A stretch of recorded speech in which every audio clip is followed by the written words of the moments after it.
Castorice is complicated, but at the same time incredibly strong. So strong in fact that I believe she is the best DPS in the game for Memory of Chaos and maybe even Apocalyptic Shadow. But because the way you can play Castorice is more complicated than most other characters in the game, we must first understand what she does and how we can use her to her maximum potential in order to understand why she is so good.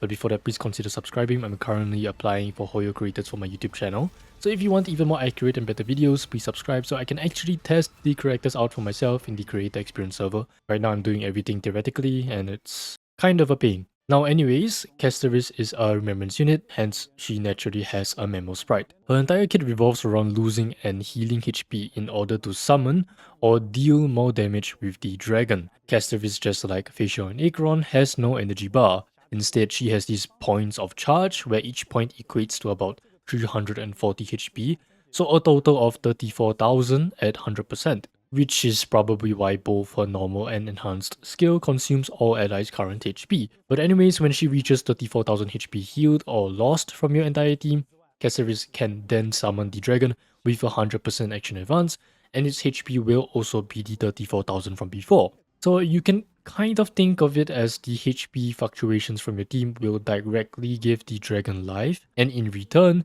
you can use the dragon's HP for more damage. The dragon has two attacks you can choose from, a scaling breath attack and a claw attack. This breath attack is very interesting and is where most of the variations or complications in a simulation or run can come from, because you can continuously use it during the same turn, up to a maximum of 5 times, as each breath consumes 25% of the dragon's HP. This sounds weird because obviously 25% would mean 4 attacks, but if the dragon gets additional healing while performing this attack, like from Lorcha's Field or Gallagher's Besotted State, you can actually get an additional breath for free, even though it consumes like 7% HP or even less. So what you can do is you could use 25, maybe 50 or 75% of the dragon's HP and then finish with a claw attack. Or you can even opt to just use the claw attack and not even use the breath attack at all. Better yet, you can also use the full 100% because it deals 6 additional instances of damage when the dragon dies. So pretty similar to the end of Acheron's ultimate or Yunli's ultimate, while also healing your entire team. Which is why most of the time you want to be using the breath attack, not only because you can use it multiple times, but also because the dragon only gets an additional damage boost when you are using this breath attack. On top of all that jargon, the dragon also gives extra buffs like a pretty good damage boost for Castorice and the dragon when your allies lose HP, all type rest spend, and a smaller damage boost for all allies just for being on the field. To make things slightly more complicated, the dragon gets 3 attacks before it self-destructs if you don't consume all 100% HP right away. This is because Castorice can no longer charge her ultimate when the dragon is on the field.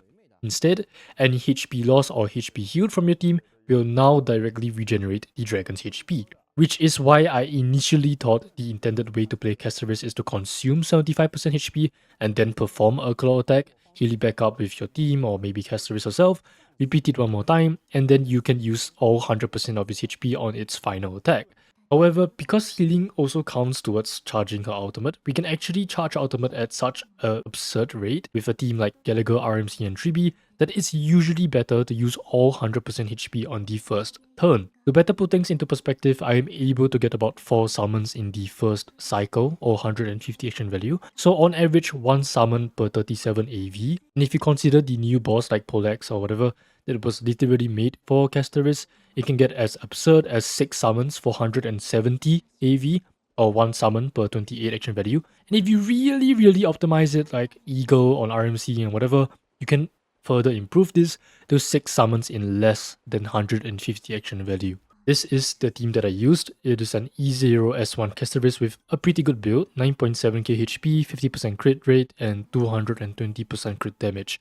You might notice the 172 speed RMC, but trust me, it's actually not that hard to achieve because I am using like 24% extra speed in total. It's actually the build I have right here, but the light cone is still S1. Anyways, with this team, I found Castorice to deal about 26,000 DPAV or damage per action value. So for better comparisons or to help you understand how absurd this is, here are my recent DPS calculations at 3 targets. Do note the side of the image because in reality it can be higher or lower.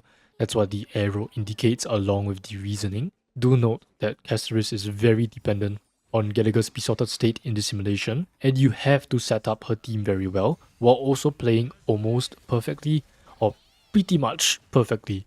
If for some reason the stage is very easy and a new wave comes in very quickly, Castorice will actually lose some damage since you cannot heal on every attack anymore because you have to wait for Gallagher to reapply his ultimate. And to be very honest, most other characters are pretty easy to play or build. Acheron gets stacks, she uses her ult, Firefly presses skill, she breaks toughness, enemies die.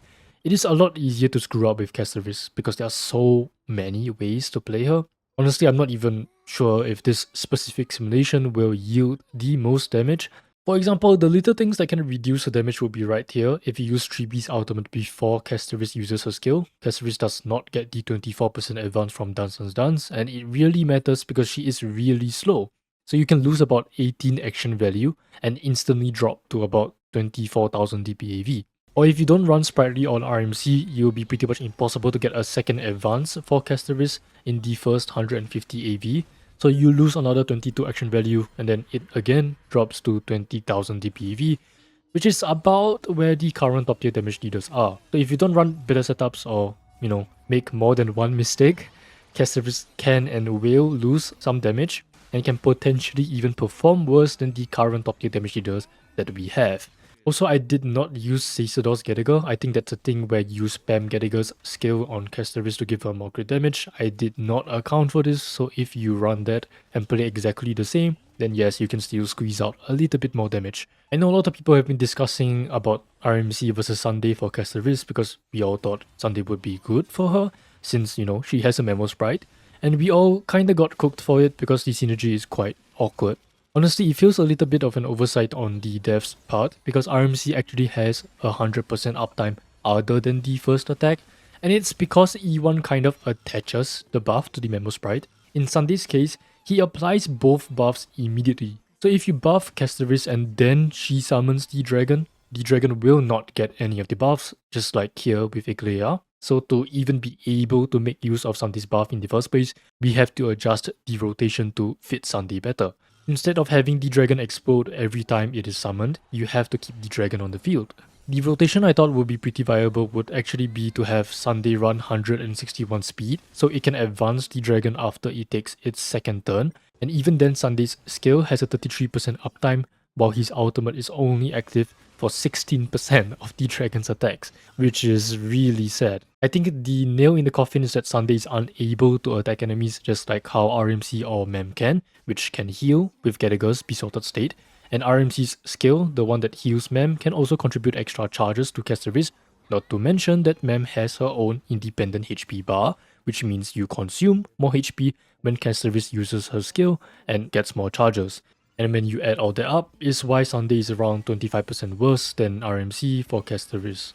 There is also this pretty controversial global passive thing that Castorice will unlock for you as long as you have her. It seems that she can revive one ally once, regardless of whether or not she is on the team. And this has led to a lot of discussion about power creep and stuff like that. Right now, I'm going to be very honest, it's a nice little quality of life thing and nothing more. Maybe sometimes it saves you and you get 3 stars instead of 2, that's pretty nice.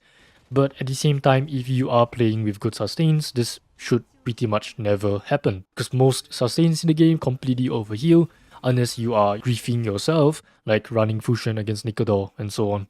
In Star Rail, the only thing that really matters is damage. This is quite obviously the case since faster clears are pretty much always sustainers. It's how Hoyo has set up the game modes, they always reward you for how fast you can clear, not how much HP you have at the end of the fight or whatever. Which is why I genuinely do not think it's as big of a problem people are painting it out to be, and it is more of a nice little useful thing for newer players. But if we do get future global passives that literally increase your damage or whatever, then yeah, maybe you can start getting angry. Enough about that, let's review Castorice and give her her rating. In Memory of Chaos, she is a guaranteed tier 0, S tier, 10 out of 10, whatever. She is great in 3 target scenarios, she's great in 5 target scenarios, suffers a bit when there are less targets because of Gallagher, But she is still more flexible than like Acheron in my opinion, because Castorice has higher frequency and the 6 instances of damage or bounce is extremely flexible because it does the same amount of damage if you have 5 or just a single enemy. In Apocalyptic Shadow, it definitely depends on the boss because enemies like Swamp kinda suck since you need to reapply Gallagher's ultimate in order to gain charges as fast as possible. For now, 0 to 0.5 if you want to be a bit more conservative is pretty fair. In Pure Fiction, not only do you want AoE damage, you also want high frequency. Castorice doesn't really have any automatic follow-up like Jade or whatever, and it's a bit awkward to run Gallagher because waves can die very quickly. Right now, I think about 0.5 sounds quite fair as well since she has the AoE damage, but lacks the frequency as compared to Jade, the Herta 3B, but is still slightly faster than units like Acheron or Rappa. If the future healer makes it much easier to heal regardless of the game mode, perhaps the ratings can actually go up to triple tier 0 or S tiers, which again is why I think Castorice is the best DPS in the game on release, provided you are willing to play her properly and actually invest in her teams. That's pretty much it for this video. A guide on her will be out very soon, so hang tight for that, and thanks for watching.